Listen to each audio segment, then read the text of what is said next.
Tras 9 meses de peche na Casa do Concello, os maiores de Rianxo recibiron con xubilo esta boa nova. O Executivo local iniciou xa os contactos para a adquisición do Pazo de Rianxiño, lugar elixido para albergar o futuro centro de día, posto que conta coas instalacións axeitadas, dotado de cociña e habitacións. Escollemos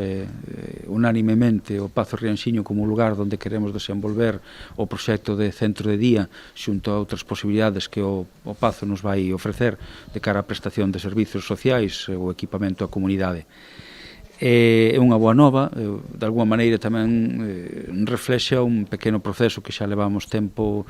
traballando cos propietarios do Pazo para buscar un acordo con eles e despexar un pouco o camiño para poder dar esa prestación en Rianxo. Estamos moi satisfeitos, evidentemente somos optimistas en que isto vai conducir a un bo termo, non? En todo caso, sí que entendemos que estamos diante dunha adquisición dun patrimonio, probablemente unha das mellores pezas patrimoniais que hai en Rianxo a nivel de construción, un pazo do 18, cunha horta, con zona xa deportiva, perfectamente xa equipado neste momento e que cuns tamaños menores podería xa albergar calqueira tipo de actividade social, non?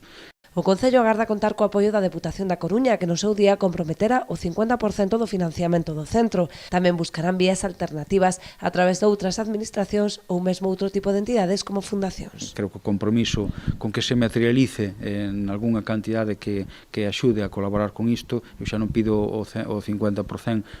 porque evidentemente era unha cantidade que el non coñecía, pero sí que pode haber esa complicidade para seguir xuntos tamén ese camiño na compra do Pazo. A cantidade máis ou menos que se baralla é aproximadamente 1.600.000, é a referencia que temos, e nos dámonos agora un pequeno prazo duns días para poder realizar a asinatura do convenio de compra-venta coa orde relixiosa que é propietaria do Pazo, e logo teríamos un prazo tamén xa bastante máis extenso para ver a fórmula que seguimos para pagar esa adquisición, non? Ademais de contar con tan demandado servizo, a compra do Pazo permitirá recuperar unha peza tan emblemática para o patrimonio municipal.